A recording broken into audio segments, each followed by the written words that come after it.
भगवत्पादाचार्य गुरुभ्यो नमः। हरिः ओम्।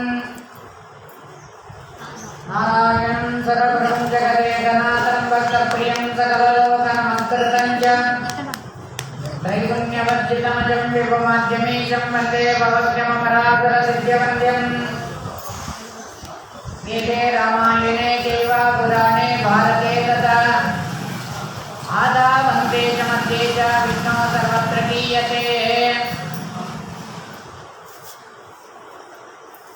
बुद्धिर्बलं यशोधैर्यं निर्भयत्वमरोगता अजाड्यं वाक्पटुत्वं च हनुमत्स्मरणात् भवेत्। अस्मद्गुरुसमारम्भां टीकाकृत्पादमध्यमाम् श्रीमदाचार्यपर्यन्तां वन्दे गुरुपरम्पराम्। सत्याविघ्नकराब्जोक्तान् पञ्चाशद्वर्षपूजकान् सत्यप्रमोदतीर्थार्यान् नौमिन्यायसुधारकान् मन्दुस्तं गुरुरिष्टदैवतमिति तत्पादपङ्केरुहम् प्राप्तं मां परिपालयेति सततं याचे निबद्धाञ्जलि। चित्तं मद्गुणदोषचिन्तनविदौ न्यूनम् अहम् आकृता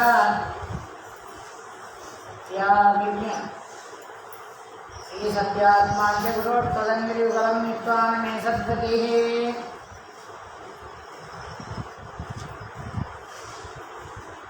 श्रीगुरुभ्यो नमः। हरिः ओम्।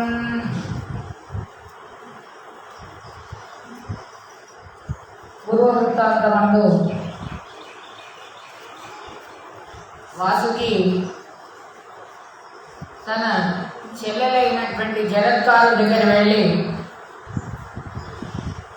ప్రచోదన చేస్తుంది. అమ్మ, ఏ జరత్కారు, నిన్ను ఆ జరత్కారు అనేటువంటి ఆ ఋషికిచ్చి పెళ్లి చేసినటువంటి విషయం, తర్వాత నీయందు ఆ కలిగినటువంటి పుత్రుడి యొక్క కార్యం అనేటువంటిది ఇప్పుడు ఆసన్నమవుతుంది. కాబట్టి నువ్వే ఈ యొక్క కార్యాన్ని చెయ్యాలి. ఏ సర్పిణి, ఈ యజ్ఞం నడవకుండా ఆస్తికుణ్ణి అక్కడ పంపించు. బ్రహ్మదేవుడు ఈ విషయాన్ని చెప్పాడు కాబట్టి నువ్వే ఆ యొక్క ఆస్తికుడిని, శ్రేష్ఠుడైనటువంటి వాడిని అక్కడ పంపించు. యొక్క ఈ సంకటం నుండి మమ్మల్ని అందరినీ కూడా మోచనం చెయ్యు అని ఈ విధంగా ఎప్పుడైతే వాసుకి తన చెల్లెలకు చెప్తాడో అప్పుడు సూతాచార్య వారు అంటున్నారు కదా, ఈ విధంగా ఆ సర్పిణి అయినటువంటి జరత్కారు తన కొడుకు దగ్గరికి వెళ్ళి తన అన్న అయినటువంటి వాసుకి ఏమి మాటలను చెప్పాడో ఆ మాటలను ఒకసారి తన కుమారుడికి చెప్తుంది. పుత్రుడా, నా అన్న ఒక ప్రయోజనాన్ని ఉద్దేశించి ఈ విధంగా నీ తండ్రికి నన్ను ఇచ్చి పెళ్లి చేశారు. ఆ ప్రయోజన కాలం అనేటువంటిది ఇప్పుడు ఆసన్నమైంది కాబట్టి దాన్ని ఇప్పుడు నెరవేర్చేటటువంటి బాధ్యత అది నీపైన ఉంది అని ఈ విధంగా ఎప్పుడైతే చెప్పగానే అప్పుడు ఆస్తికుడు అంటున్నాడు కదా, అమ్మ, ఏ ఉద్దేశంగా నా మేనమామ అయినటువంటి ఆ యొక్క వాసుకి నా తండ్రి అయినటువంటి జరత్కారుడికి నిన్నిచ్చి పెళ్లి చేశాడు, దాని గురించి నేను సరిగ్గా తెలుసుకోవాలనుకుంటున్నాను. కాబట్టి నాకు దాని గురించి వివరంగా ఒకసారి చెప్పు అని ఆస్తికుడు తన తల్లిని అడుగుతున్నాడు. తల్లిని అడిగేటప్పుడు సూతాచార్యుల వారు ఆ శౌనకాది ఋషులకు చెప్తున్నారు కదా, ఈ విధంగా ఓ నాగరాజా, ఆ సమయం లోపల నాగరాజు అయినటువంటి ఆ వాసుకి తన చెల్లెలైనటువంటి జరత్కారు దగ్గరికి వెళ్ళి తన బంధువులను అందరికీ కూడా హితం కావాలనేటువంటి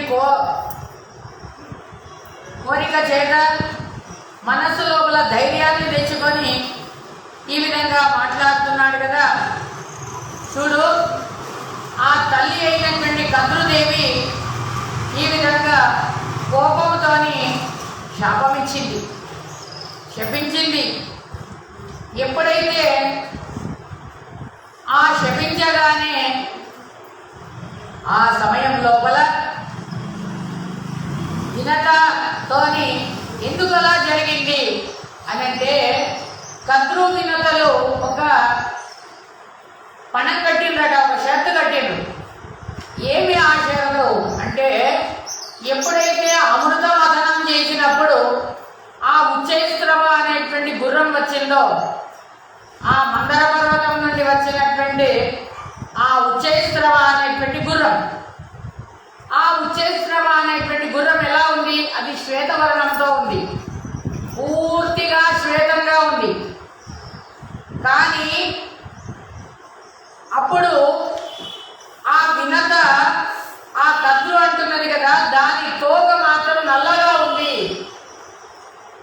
అనగానే వినత అంటుంది, లేదు లేదు, అది పూర్తి వర్ణం, అది పూర్తిగా తెల్లమైనటువంటి రూపమే అని ఈ విధంగా ఎప్పుడైతే ఆ వినత చెప్పగానే, లేదు అది నల్లగా ఉంది అని అంటుంది.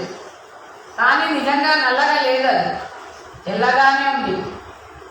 కాబట్టి తాను అన్న మాట నిజం కావాలి అనేటువంటి ఉద్దేశం చేత తన కుమారులు ఉన్నారే, తన కుమారులందరూ కూడా సర్పజాతిలో పుట్టినటువంటి వాళ్ళు కాబట్టి వాళ్ళందరికీ కూడా ఆమె ఆజ్ఞాపిస్తుంది, ఒరే మీరందరూ కూడా వెళ్ళి ఆ ఉచ్చేశ్రమ అనేటువంటి గుర్రం యొక్క తోకకు వెళ్ళి చుట్టుకోండి, రాత్రి వెళ్ళి చుట్టుకోవాలి. తెల్లవారి లేవగానే మేము వెళ్ళి అక్కడ చూస్తాం, చూడగానే దాని తోక నల్లగా ఉంటే ఆ వినతాదేవి నాకు దాస్యం చేస్తుంది అని ఈ విధంగా ఎప్పుడైతే చెప్పగానే వాళ్ళందరూ కూడా అంటారు కదా, మేము ఈ పనిని చెయ్యము అని. ఎప్పుడైతే ఆ సర్పాలన్నీ కూడా అనేటప్పుడు అప్పుడు ఆ కద్రు అంటుంది కదా, తల్లి అయినటువంటి కద్రు, నా మాట మీరు వినరు కాబట్టి మీరందరూ కూడా ముందర జన్మే దేవుడు అనేటువంటి వాడు సర్పయాగం చేస్తాడు, ఆ సర్పయాగం లోపల మీరందరూ కూడా అగ్నికి ఆహుతి కండి అని శాపం ఇస్తారు. ఆ శాపం ఇచ్చేటప్పుడు బ్రహ్మదేవుడు అక్కడే ఉంటాడు, దాన్ని అనుమోదిస్తాడు. ఈ విధంగా జరిగిందిరా.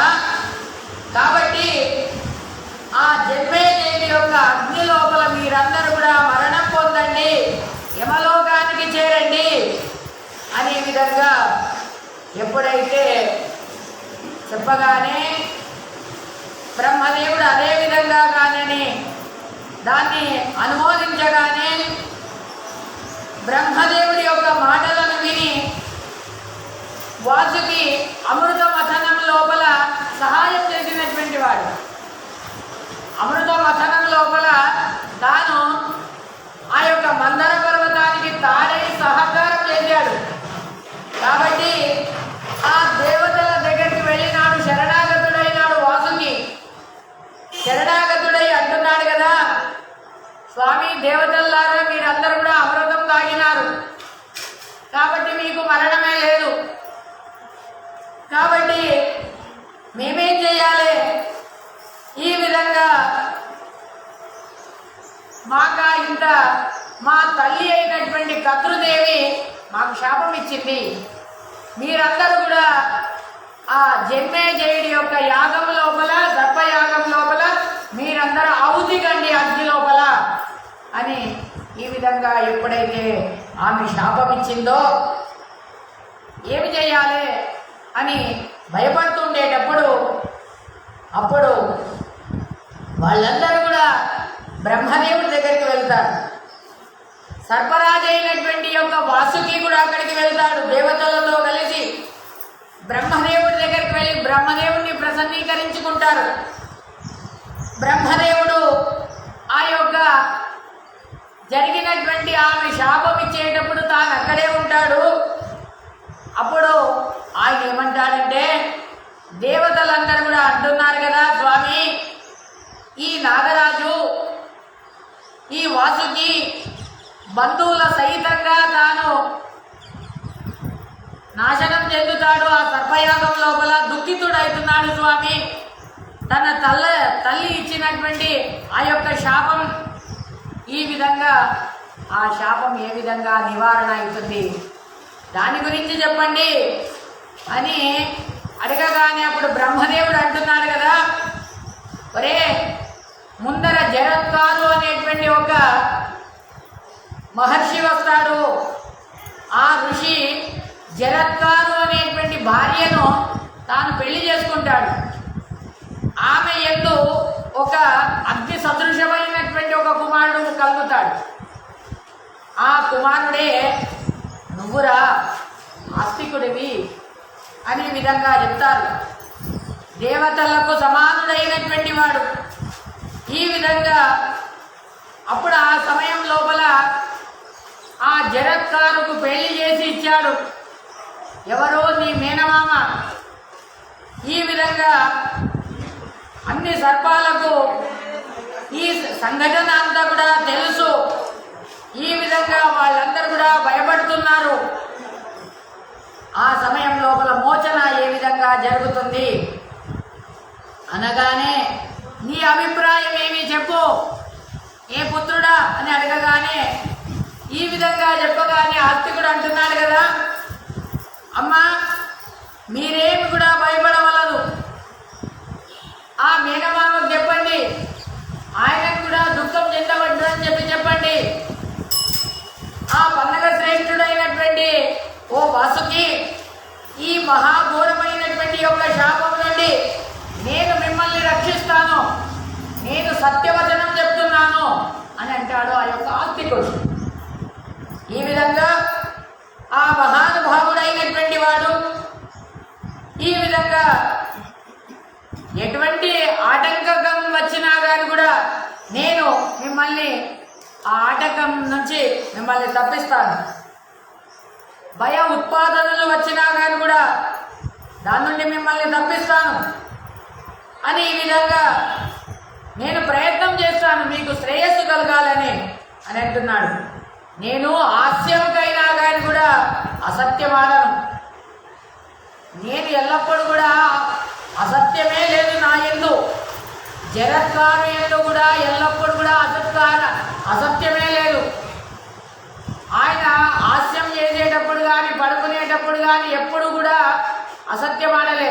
స్నేహితులతోనే కలిసేటప్పుడు కానీ ఎప్పుడు కూడా అసత్యమే లేదు. అదేవిధంగా ఆస్తికుడు కూడా ఎల్లప్పుడూ కూడా అసత్యం అనేటువంటి మాటనే లేదు. కాబట్టి నేను ఏదైతే వచనం ఇచ్చానో అది సత్యమవుతుంది అని అన్నాడు ఆస్తికుడు. ఈ విధంగా ఓ మేనమామ, ఓ వాసుకి, నువ్వు ఏమి భయపడకు. ఆ యజ్ఞదీక్షితుడైనటువంటి జన్మేజయుడి యొక్క యాగానికి నేను వెళ్తాను. తర్వాత అక్కడ వాణ్ణి సంతోషపెడతాను. సంతోషపెట్టి సజ్జనం లోపల శ్రేష్ఠుడైనటువంటి ఆ యొక్క యాగం నుండి వాటిని నివృత్తిగా చేస్తాను, వాటిని సంతోషపెడతాను అని ఈ విధంగా ఎప్పుడైతే చెప్పగానే నీ మనసులో మాత్రం ఏ విధంగా దుఃఖం మాత్రం చెందకు అని ఈ విధంగా ఎప్పుడైతే చెప్పగానే వాసుకి అంటున్నాడు కదా, ఓ ఆస్తిక, నేను దుఃఖపూర్ణుడనైనాను నాయన. నా హృదయం ఆ దుఃఖముతో నిండి ఉంది. అక్కడ ఎవరున్నారంటే ఆ బ్రాహ్మణ శ్రేష్ఠుడైనటువంటి ఆ చండాభార్గవుడు అనేటువంటి వాడున్నాడు. వాడు ఏ మంత్రాన్నైతే ఆ పలుకుతాడో అక్కడ ఆయా పాములన్నీ కూడా రావాలి. అటువంటి శక్తి ఉంది ఆ యొక్క బ్రాహ్మడికి. ఈ విధంగా వాడందరినీ కూడా పీడిస్తున్నాడు. అనగానే ఆస్తికుడు అన్నాడు కదా, ఏ పన్నగ శ్రేష్ఠుడా, నువ్వేం భయపడకు, సంతాపం చెందకు, ఈ అగ్ని నుంచి నీకేమీ భయం కలగదు, నీకు నేను శమనం, నీకు ఏ విధమైనటువంటి భయం కలగదు అని ఈ విధంగా చెప్పి ఈ మహాఘోరమైనటువంటి కాలాగ్ని నుండి నిన్ను నేను రక్షిస్తాను, బ్రహ్మదండము నుండి బ్రహ్మదండాన్ని నాశనం చేస్తాను అని అంటున్నాడు. ఈ విధంగా ఓ మేనమామ, నేను సర్వతా దేనికి కూడా నేను భయపడను అని అంటున్నాడు. సుతాచార్యుల వారు అంటున్నారు కదా, అనంతరం ఆ వాసుకి ఘోరమైనటువంటి మనోజ్వరాన్ని, మనస్సులో ఏదైతే జ్వరం వచ్చిందో ఆ జ్వరం పరిహారం అయిపోయిందట. ఎందుకనకంటే ఆహా, నా మేనల్లుడు తప్పకుండా దీన్ని సాధిస్తాడు అనేటువంటిది నిర్ధారణ అయిపోయింది. ఈ విధంగా అంతకరహితమైనటువంటి తన మనస్సు లోపల ఆ రాజు స్తోత్రం చేయడానికి ఈ విధంగా శిక్ష కల్పాల అంగాలను సరిగ్గా చేసుకొని సర్పయాగానికి తాను వెళ్తున్నాడయ్యా ఆస్తికుడు. అక్కడ యజ్ఞం లోపల సన్నిహితుడైనటువంటి ఆ యొక్క పరమాత్ముడిని మనస్సు లోపల స్థాపన చేసుకున్నాడు. ఏ పరమాత్ముడైతే అక్కడ కూర్చున్నాడో, ఏ వేదవ్యాసుల వారైతే అక్కడ సన్నిహితులై కూర్చొని ఉన్నారో ఆ పరమాత్ముడిని తన మనస్సు లోపల తాను స్థాపన చేసుకున్నాడు ఆ ద్విజశ్రేష్ఠుడైనటువంటి ఆస్తికుడు.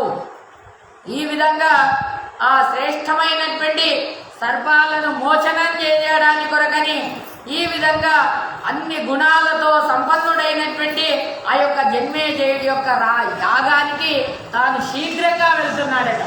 ఏ విధంగా వామనుడు బలిచక్రవర్తి యొక్క యాగానికి వెళ్తున్నాడో అదే విధంగా ఇక్కడ కూడా ఈ ఆస్తికుడు ఆ జన్మేజయుడి యొక్క యాగానికి వెళ్తున్నాడట.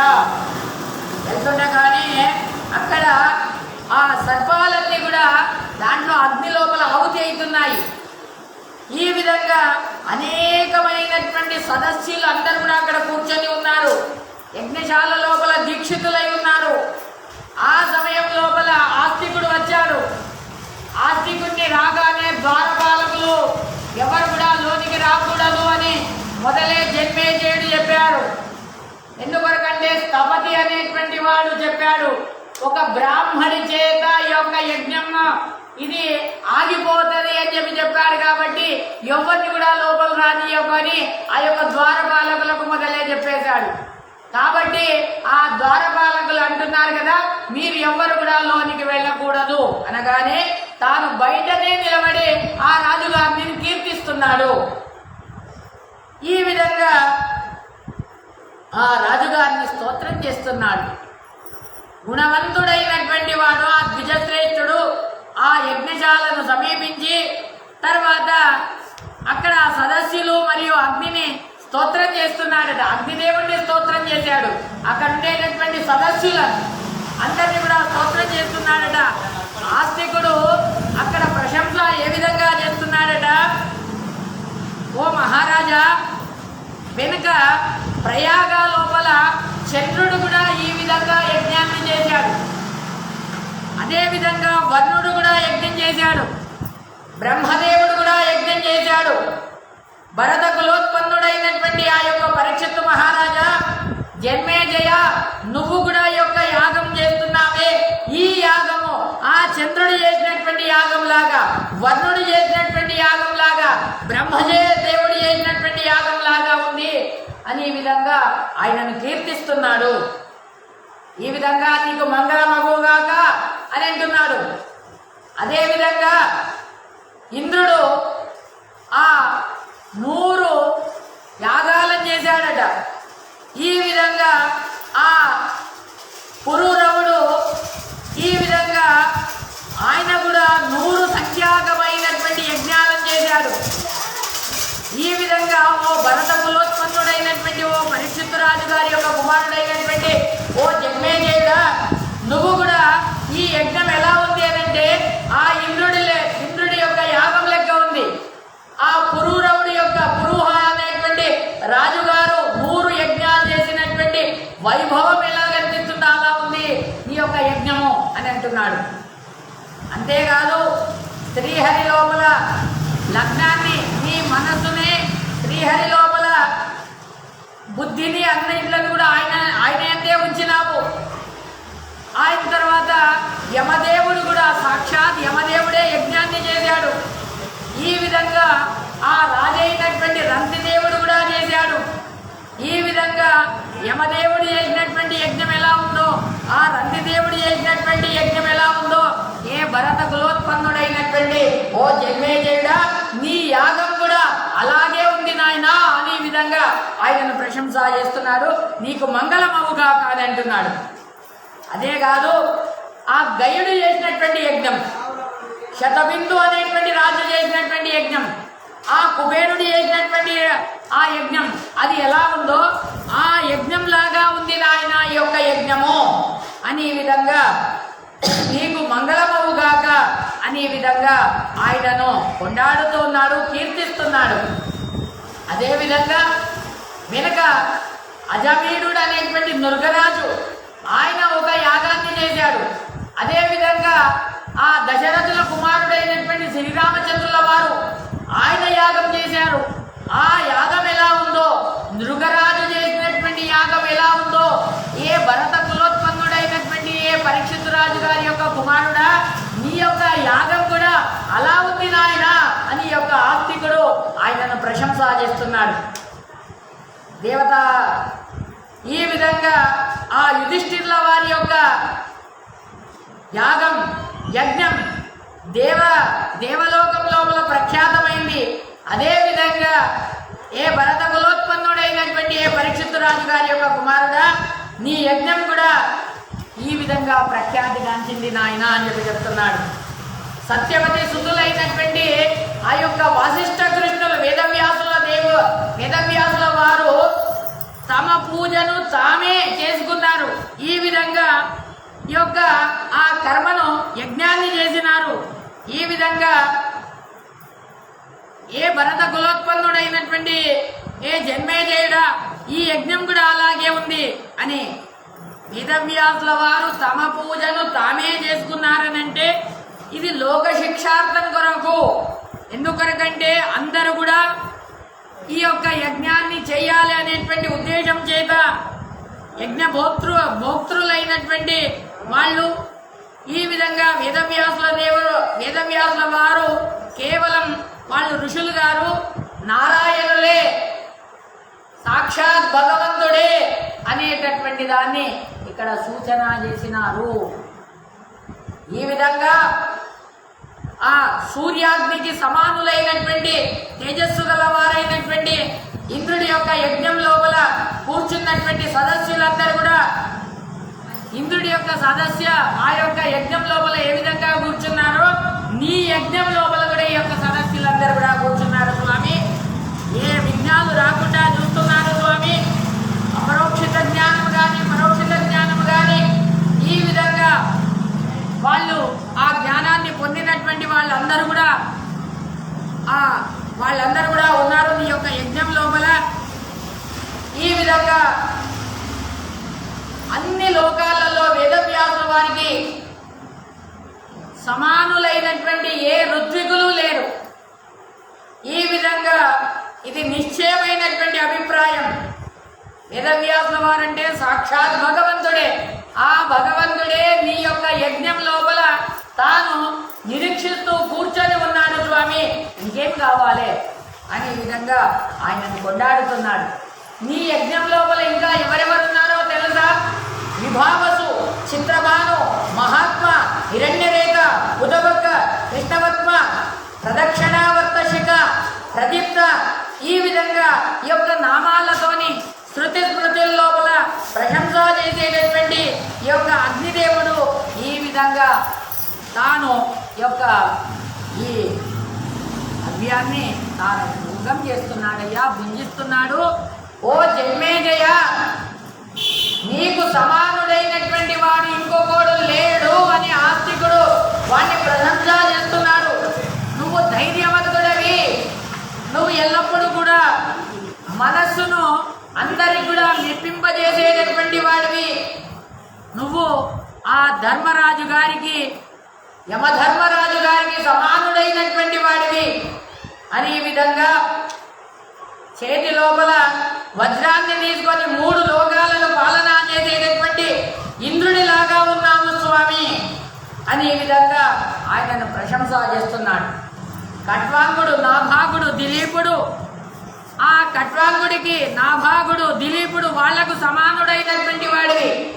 అంతేకాదు ఆ యయాతి మహారాజు, మాంధాత, ఈ మొదలైనటువంటి వాళ్ళకు కూడా నువ్వు సమానుడైనటువంటి వాడివి. ఆదిత్యుడి యొక్క తేజస్సును పొందినటువంటి వాడివి. ఈ విధంగా ఆయనను మంచి ప్రశంస చేస్తున్నాడు. వాల్మీకుల్లాగా నీ యొక్క పరాక్రమం నిండి ఉన్నది, వశిష్ఠుల్లాగా ఈ విధంగా నువ్వు కోపాన్ని జయించినటువంటి వాడివి అని ఈ విధంగా నీ యొక్క ప్రభుత్వం ఇంద్రుడి యొక్క ప్రభుత్వానికి సమానమైనటువంటిది అని ఆ యొక్క జన్మేజయుడిని ప్రశంస చేస్తున్నాడు ఈ యొక్క ఆస్తికుడు. నీ యొక్క కాంతి ఆ నారాయణ యొక్క కాంతిలాగా కనిపిస్తుంది. యమదేవుడే సర్వధర్మాలకు వాడు ఆశ్రయదాత అయినటువంటి వాడు. అదేవిధంగా వేదవ్యాసుల వారు అన్ని గుణాలకు ఏ విధంగా ఆశ్రయమో అదేవిధంగా అన్ని యాగాలకు కూడా వాడే ఆశ్రయుడైనటువంటి వాడు. కాబట్టి రాముడిలాగా శస్త్రజ్ఞానం గలవాడు, అస్త్రజ్ఞానం ఈ విధంగా స్వామి అటువంటి పరాక్రమం గలవాడు అని విధంగా ఎప్పుడైతే అనగానే సూతాచార్యుల వారు అంటున్నారు కదా, ఈ విధంగా స్తోత్రం చేస్తున్నటువంటి ఆ యొక్క సదస్సులు, ఋత్విజులు, అగ్నిదేవుడు వాళ్ళందరూ కూడా చాలా సంతోషం చెందారు. అగ్నిదేవుడికి చాలా సంతోషం కలిగింది, సదస్సులకు చాలా సంతోషం కలిగింది, ఋత్విజులకు చాలా సంతోషం కలిగింది. ఆ సమయం లోపల జన్మేజయుడు అంటున్నాడు కదా, ఇటువంటి బ్రాహ్మణి బయట ఎందుకు ఆపిండ్రా, లోపల వెళ్ళండి అని చెప్పగానే ఒక్కసారి లోపలికి వచ్చాడు. జన్మేజయుడు అంటున్నాడు కదా, బాలకుడైనటువంటి వాడివి, నువ్వు వృద్ధుల్లాగా కనిపిస్తున్నావు, నువ్వు బాలకుడివే కానీ నువ్వు వృద్ధుల్లాగా కనిపిస్తున్నావు. ఓ బ్రాహ్మడా, నువ్వు బాలకుడివా? నువ్వు బాలకుడివి కాదు, ధర్మ దృష్టితో చూస్తే నువ్వు వృద్ధుల్లాగా కనిపిస్తున్నావు, నీకు నేను వరం ఇవ్వాలని అనుకుంటున్నాను అని అన్నాడు. ఓ సదస్సులారా, మీ అందరికి కూడా ఇష్టమైతే, ఓ ఋత్విజుల్లారా మీ అందరికి కూడా ఇష్టమైతే ఈ బ్రాహ్మడికి నేను వరం ఇవ్వాలని అనుకుంటున్నాను. కాబట్టి ఈయన విద్వాంసుడు కాదు, విద్వాంసుడైనా కాకున్నా ఏమి కాకున్నా ఈయన మాన్యుడైనటువంటి వాడు.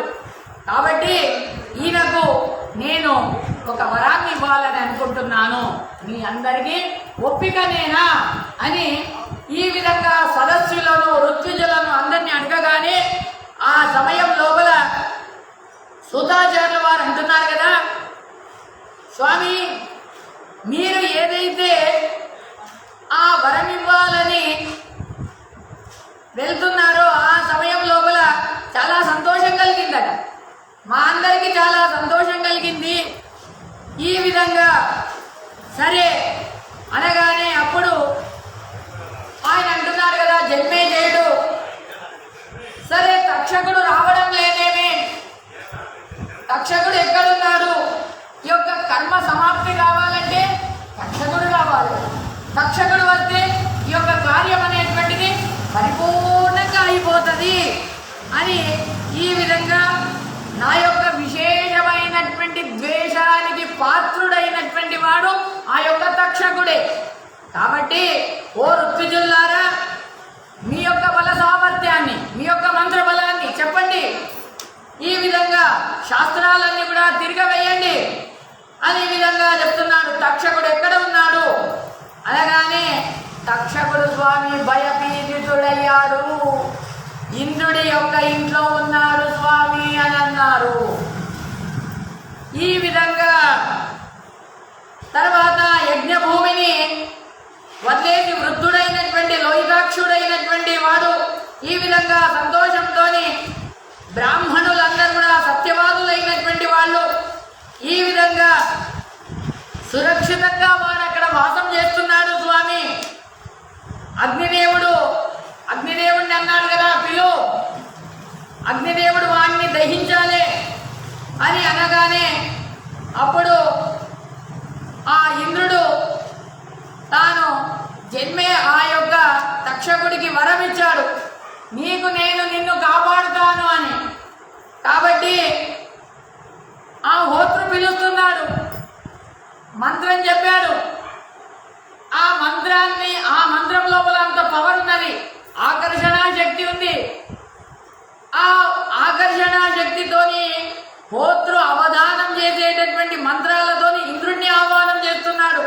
ఎక్కడ ఉన్నాడంటే ఇంద్రుడి యొక్క ఇంటిలో, అంటే ఇంద్రుడినే పిలవండి అనగానే తక్షకుడు ఏం చేశాడంటే ఆ యొక్క ఇంద్రుడి యొక్క కొంగు లోపల ఏదైతే తాను ఉత్తరీయం వేసుకున్నాడో ఆ ఉత్తరీయం కొంగు లోపల తానున్నాడట. కొంగు ఎప్పుడైతే కొంగు కట్టుకున్నాడు, కొంగు లోపల తానున్నాడు. ఉండగానే దాన్ని చూసినాడయ్యా మహానుభావుడైనటువంటి ఆ యొక్క ఇంద్రుడు వస్తున్నాడు, విమానం ఎక్కి వస్తున్నాడు. అందరూ దేవతలతోని అనేకమైనటువంటి మేఘాలన్నీ కూడా వస్తున్నాయి. విద్యాధరులు, అప్సరా స్త్రీలు వాళ్ళందరూ కూడా వస్తున్నారు. అందరూ కూడా ఉత్తర దిక్కు లోపల వస్తున్నారు. ఆ సమయం లోపల తక్షకుడు భయానికి గురి అయ్యాడు. ఈ విధంగా ఎప్పుడైనా కూడా నేను ఈ యొక్క అగ్ని లోపల పడిపోతానో ఏమో అని ఆ కొంగులో నుంచి ఒకసారి జారిపోయినాడు. ఆ జారిపోయి వాడు అంతరిక్షం లోపల తిరుగుతున్నాడు.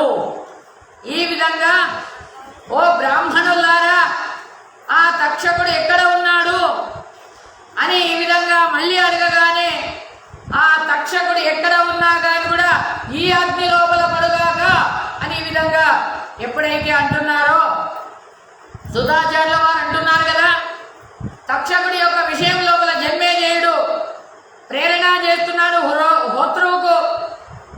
ఆ ఇంద్రుడితో పాటు తక్షకుడిని ఆహ్వానం చేశాడు. ఆ సమయం లోపల ఇంద్రుడు తాను వస్తుండేటప్పుడు ఈ యొక్క దీన్నంతా కూడా చూశాడు. ఘోరమైనటువంటిది, ఘనఘోరమైనటువంటి ఇక్కడ ఈ యాగం నడుస్తుంది. దీంట్లో నేను ఉండను అని చెప్పేసి ఇంద్రుడు అక్కడికి వెళ్ళి తాను వెళ్ళిపోతాడు, తన ఇంటికి అమరావతికి వెళ్ళిపోతాడు. తక్షకుడు ఆకాశ మార్గం లోపల తిరుగుతూ ఉంటాడు. ఈ విధంగా భయకంపితుడైతాడు. ఆ మంత్రంతో పిలుస్తుంటారు. ఈ విధంగా ఆ మంత్రానికి వశమైతాడు. వాడు భైరవనాదం చేస్తున్నాడు. తక్షకుడు భైరవనాదం చేస్తూ వస్తున్నాడయ్యా.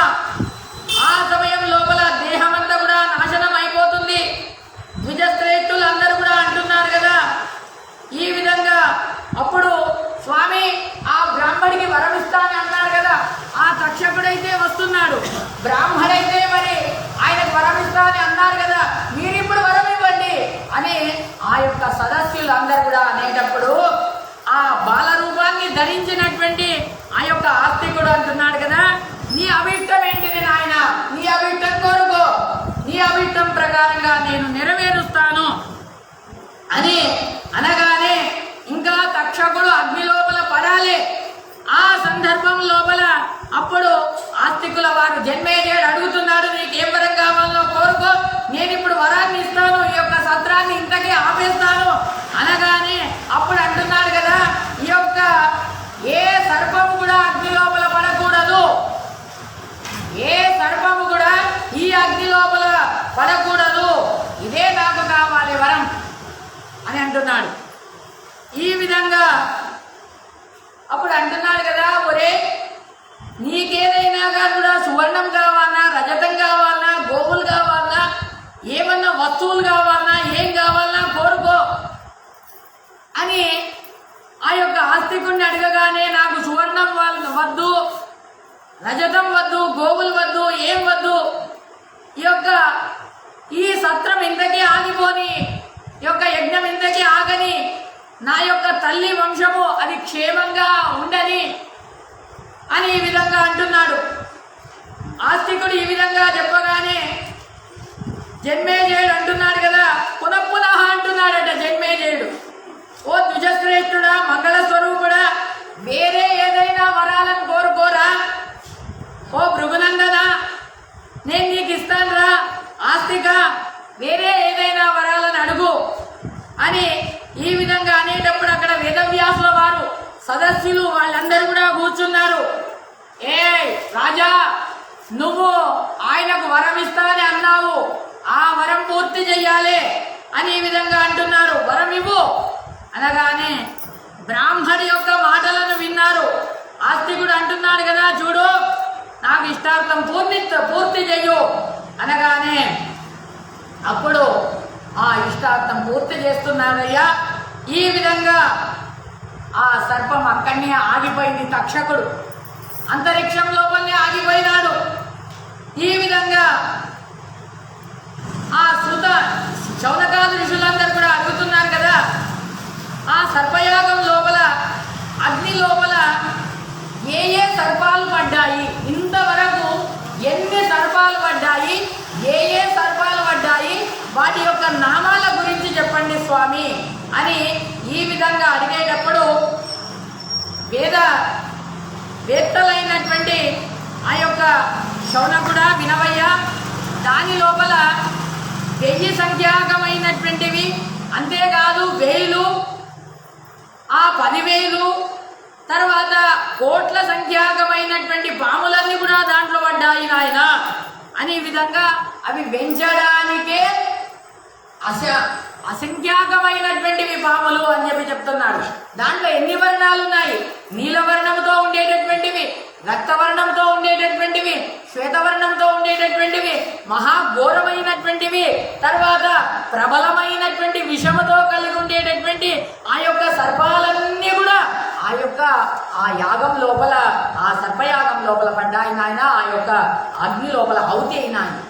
దాని లోపల ఆ పడ్డటువంటి సర్పాలు కోటిక, పనస, మనస, పూర్ణ, దయాల, హలిడక, పిచ్చల, కోణిప, శక్ర, కోణవేగ, ప్రకాలన, హిరణ్యవాహ, శరణ, తక్షక, కాలగ్రంథ అనేటువంటివి ఇవన్నీ కూడా వాసుకి యొక్క వంశానికి చెందినటువంటి యొక్క పాములన్నీ కూడా దాంట్లో పడ్డాయి. ఇంకా ఆ తక్షకుడి యొక్క వంశానికి చెందినటువంటి అవి కూడా దాంట్లో పడ్డాయి. అవి ఏమంటే దాని పుచ్చన్వల, తర్వాత మాండలిక, తర్వాత పిండిబేత్త, రభేనక, ఉచ్చేక, సురస, భృంగ, వల్లిహ, తర్వాత అవగేహన, శీలాహన, మూక, సుకుమార, ప్రేలహన, ముద్గర, శరరోమ, సుమన, వేగవాహన అనేటువంటివన్నీ కూడా ఆ యొక్క తక్షకుడి యొక్క వంశానికి చెందినటువంటివి. తర్వాత పారావత, పారియాత్ర, పాండర, హరణ, తర్వాత హరిణ, కృష, విహంగ, శరభ, మోద, ప్రమోద, సంతాంగ ఇవన్నీ కూడా ఐరావత కులానికి చెందినటువంటి ఇవన్నీ కూడా అగ్ని లోపల ఆహుతి అయినాయి నాయన. ఈ విధంగా ఓ ద్విజశ్రేష్ఠుడా, ఈ విధంగా ఆ కౌరవ్య కులం లోపల జన్మించినటువంటి పాములు జటిల, కుండల, ముండ, తర్వాత వేణిగ్రంథ, కుమారక, బాహుక, శృంగయష్టి, దూర్తక, పోత, పివర, ఇవన్నీ కూడా కౌరవ్య వంశంలో జన్మించినటువంటి యొక్క నాగులు నాయన. ఈ విధంగా ఆ ధృతరాష్ట్ర వంశం లోపల జన్మించినటువంటివి వాయువేగ మనోవేగాలతో ఉండేటటువంటివి, విష ఉద్భవముతో ఉండేటటువంటివి, తర్వాత శంకూర్ణ, పింగళక, తర్వాత కుఠారముఖ, సేవక, పునాంగద, పూర్ణముఖ, ప్రహస్త, శకుని, భర, తర్వాత ఆమక, కుమద, శ్వసన,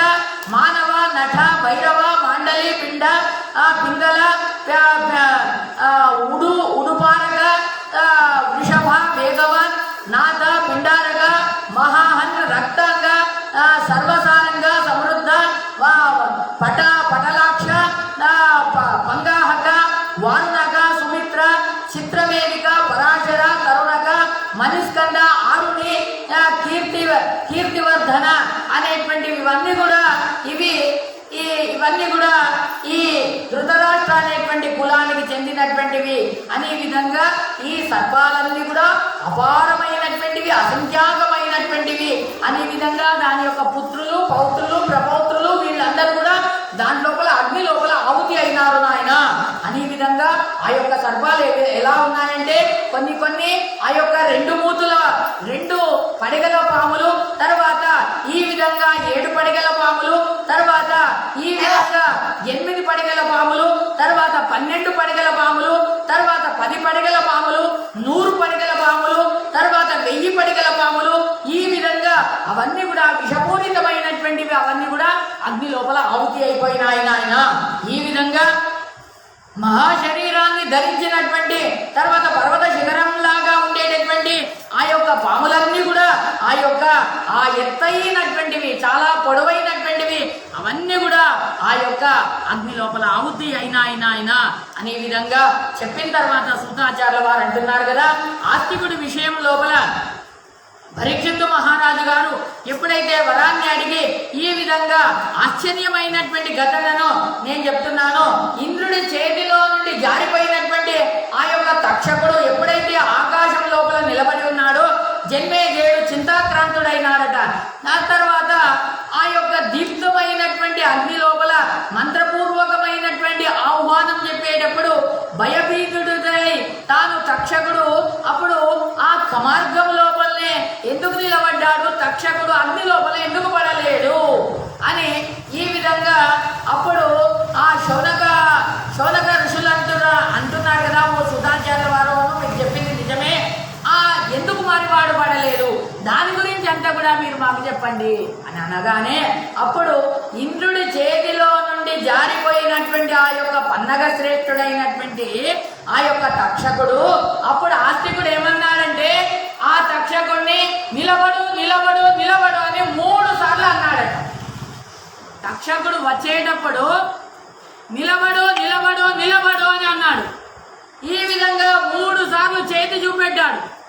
ఈ విధంగా వాడు ఆకాశం లోపలనే నిలబడ్డాడు. వాడి యొక్క మంత్రం అంత పవర్ ఉండేటటువంటిది, అంత శక్తి ఉండేటటువంటిది ఆస్తికుడిది.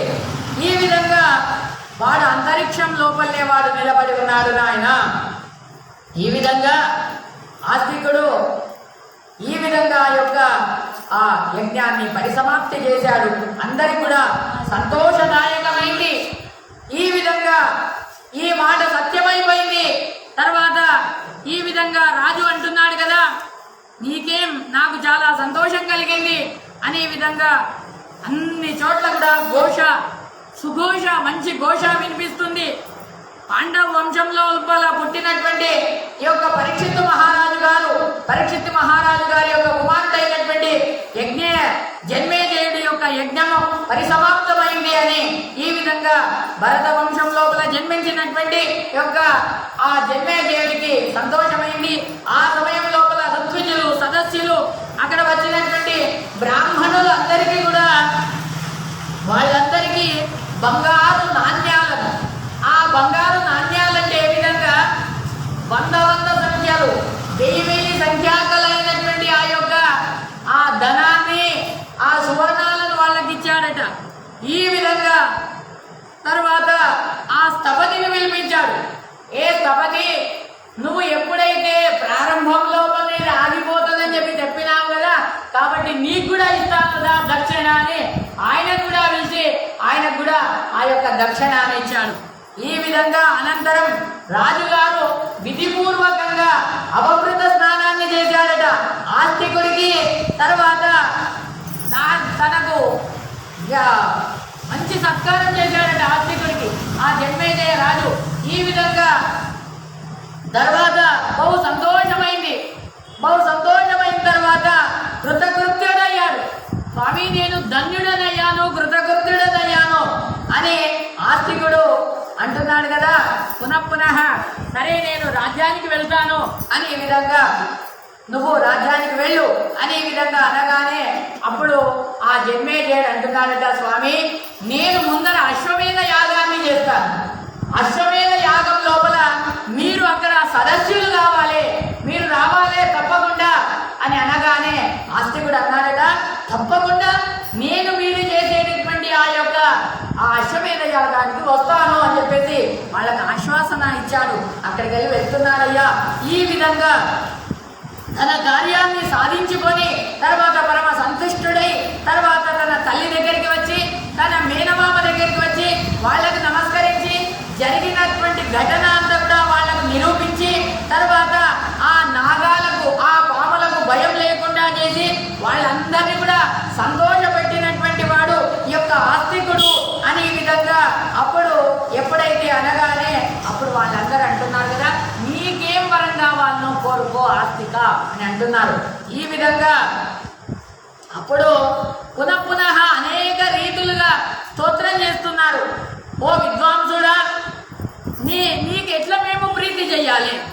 ఈ విధంగా మేము చాలా సంకటంలోనూ ఉన్నాము, ఆ సంకటంలో నుండి మమ్మల్ని దూరం చేసినావు కాబట్టి నీ యొక్క ఆశను మేము ఏ విధంగా పూర్తి చేయాలి అనగానే అప్పుడు ఆస్తికుడు అంటున్నాడు కదా, ఓ పన్నగ శ్రేష్ఠుడా, ఈ విధంగా రాజులే గాని బ్రాహ్మణులే గాని మానవులే గాని సాయంకాల సమయంలో మరియు ప్రాతకాల సమయం లోపల ఈ యొక్క ధర్మమైనటువంటి ఆఖ్యానాన్ని ఎవరైతే చెప్తారో ఎవరైతే వింటారో వాళ్లకు ఈ సర్పం వల్ల ఏ విధమైనటువంటి భయం ఉండదు, ఈ విధంగా వాళ్ళకు ఉండకూడదు అని అంటున్నాడు. తర్వాత ఆ ప్రసన్నులైనటువంటి సర్పాలన్నీ కూడా తర్వాత వాసుకి చెల్లెలైనటువంటి ఆ యొక్క జరత్తారు ఆస్తికుడిని కూర్చి ఈ విధంగా అంటున్నారు కదా, సత్యమైనటువంటి నీ యొక్క వచనాన్ని మేము పాలన చేస్తాము. తర్వాత ఈ విధంగా ఈ యొక్క ఇష్టకార్యాన్ని పూర్తి చేస్తామనగానే జరత్కారు అప్పుడు ఆస్తికుడు అంటున్నారు కదా, జరత్కారు ఎందుకు పుట్టినటువంటి ఈ విధంగా మహా కీర్తివంతుడైనటువంటి వాడు, కీర్తిశాలి అయినటువంటి వాడు, సత్యసంధుడైనటువంటి వాడు ఆస్తికుడు అనేటువంటి వాడు ఈ విధంగా సర్పాలను రక్షించాడు. ఈ విధంగా ఈ యొక్క ఆస్తికుణ్ణి తర్వాత దుఃఖంలో ఉండేటటువంటి ఆ యొక్క రక్షకుణ్ణి తర్వాత ఈ విధంగా ఈ యొక్క సునీతిని ఎవరైతే పగలు పూట రాత్రి పూట స్మరిస్తారో వాళ్లకు ఆ యొక్క సర్పమయం ఉండదు నాయన. ఈ విధంగా ఏ సర్పమో ఈ విధంగా ఈ యొక్క ఆఖ్యానాన్ని చెప్పినా కానీ కూడా ఆస్తికుణ్ణి స్మరణ చేసినా కానీ కూడా ఆ సర్పము దూరం జరగదు. ఈ విధంగా అప్పుడు అంటున్నారు కదా, నీకు మంగళమగుగాక ఓ ఆస్తికుడా, నేను ఓ జన్మేజయుడి యొక్క యాగం లోపల చివరి మాటలను అంటున్నాడు కదా, ఎవరైతే ఏ పామైతే ఈ యొక్క ఆస్తికుడి యొక్క మాటను స్మరించినా కానీ కూడా అది కాటు వేస్తుందో దాని యొక్క తల 1000 బద్దలవుగాక అని చెప్పిన ఈ విధంగా ఈ ప్రతినిత్యం కూడా దీన్ని స్మరణ చేయాలి. భూమి యందు కానీ ఆకాశమందు కానీ ఈ విధంగా ఎవరైతే స్మరణ చేస్తారో వాళ్ళకి ఏ విధమైనటువంటి ఆ యొక్క సర్పబాధ ఉండదు నాయన అని ఈ విధంగా చెప్పి తర్వాత ఓ మహాసర్పాలారా, ఆస్తికుడి యొక్క ఈ సర్పాలతోని జరిగినటువంటి ఈ యొక్క ఇతిహాసాన్ని ఎల్లప్పుడూ కూడా మీరు ఎవరిని కూడా హింసించకూడదు అని చెప్పినారు. అదేవిధంగా సూతాచార్యుల వారు అంటున్నారు కదా, పూజ్యుడైనటువంటి ధర్మాత్ముడు ఆస్తికుడు సర్పసత్రము నుండి వాళ్ళందరినీ కూడా మోచన కలిసి తర్వాత పుత్ర పౌత్రాలతోని తర్వాత అక్కడికి వెళ్ళినాడు. ఈ యొక్క శ్రేష్టమైనటువంటి ఆఖ్యానాన్ని యథార్థముగా నేను మీకు నిరూపణ చేసినాను అని ఈ విధంగా సూతాచార్యుల వారి శౌనకాది ఋషుల వారికి చెప్తున్నారు. దీన్ని ఎవరైతే కీర్తన చేస్తారో, ఎవరైతే చెప్తారో, ఎవరైతే వింటారో వాళ్లకు ఎల్లప్పటికీ కూడా ఆ సర్పభయం అనేటువంటిది ఉండదు నాయన అంతేకాదు ఈ యొక్క ఆస్తికుడి యొక్క ధర్మాత్ముడి అయినటువంటి ఆఖ్యానాన్ని ఎవరైతే వింటారో వాళ్ళ పుణ్యం అనేటువంటిది అభివృద్ధి అవుతుంది. ఏ బ్రాహ్మడైతే దాన్ని వింటాడో వాడు జ్ఞాని అవుతాడు. ఈ విధంగా ఎవరెవరు అంటే ఆ 4 వర్ణాల వాళ్ళు వాళ్ళ క్రియలు వాళ్ళకు అభివృద్ధి అవుతాయి అని చెప్పినారు. ఈ విధంగా ఆస్తికుడి యొక్క చరిత్రను వింటే సర్వ పాపాల నుండి విముక్తులై దీర్ఘాయుషవంతులైతారు అని చెప్పినారు. గృహస్థుడి యొక్క ధర్మాలను పాలనా చేసి పుత్ర పౌత్రల సంపదను పొందుతారని చెప్పినారు. ఇది శ్రీమన్మహాభారతే శతశాస్త్రికాయాం సంహితాయాం ఆదిపర్వణి పంచాశోధ్యాయ శ్రీకృష్ణార్పణమస్తు. ఆర్థిక పర్వణి 40 ఆర్థిక పర్వణి